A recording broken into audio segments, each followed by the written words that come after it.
प्रणाम, जय श्री राम। मैं शिवानी शुक्ला स्वागत वंदन अभिनंदन करती हूँ अपनी जो है सभी बहनों के चैनल पर। तो आप लोग से निवेदन है कि आप लोग जिस प्रकार से हमें प्यार दुलार आशीर्वाद देते हैं, इसी प्रकार से हमारी बहनों को भी दीजिए। और आज हमारे जो है स्टूडियो का ओपनिंग है, कन्हैया रिकॉर्डिंग स्टूडियो। तो दीदी लोग बहुत दूर से चल के आई हैं, मुझे बहुत अच्छा लगा। हालांकि आप लोग समझ सकते हैं आज टाइम नहीं मिल रहा है, लेकिन बस टाइम निकाल के छोटा सा एक गीत दीदी के साथ शूट कर रही हैं। आप लोग अपना आशीर्वाद दीजिए। हमारे भाभी की आवाज़ में आप लोग सुनिएगा।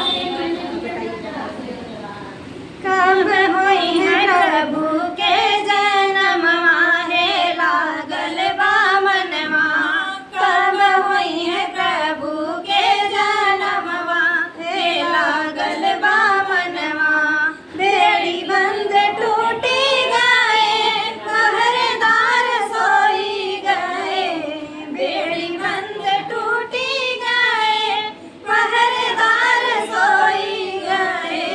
तब भले प्रभु के जन्मवा हे लागल बा मनवा, तब भले प्रभु के जन्मवा हे लागल बा मनवा। कब होई है प्रभु के जन्मवा हे लागल बा मनवा। वासुदेव उठाई लिहले, सूप में सवाई लिहले। वासुदेव उठाई लिहले, सूप में सवाई लिहले। चले पड़ नंद के भावनवा हे लागल बा मनवा। चले पड़ नंद के भावनवा हे लागल बा मनवा। कब होई है प्रभु के जन्मवा हे लागल बा मनवा।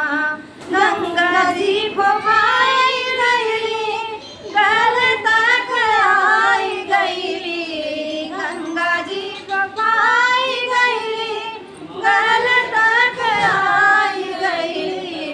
प्रभु के छुए के चरनिया हे लागल बा मनवा। प्रभु के छुए के चरनिया हे लागल बा मनवा। कब होई है प्रभु के जन्मवा हे लागल बा मनवा। तो फ्रेंड, आप लोगों से निवेदन है कि बहन के चैनल को ज़्यादा से ज़्यादा शेयर करें, सपोर्ट करें। मुझे आशा नहीं बुरी नहीं है, आप लोग बहन को जरूर आइए। आप लोग बताइएगा, हमारी ये बहन है, ये भाभी हैं, दोनों लोग को हमारे वीडियो में देख के कैसा लगा कमेंट के माध्यम से बताइएगा। फिर मिलती हूँ किसी ऐसे वीडियो के साथ। जय श्री राम। राधे राधे, जय माता दी।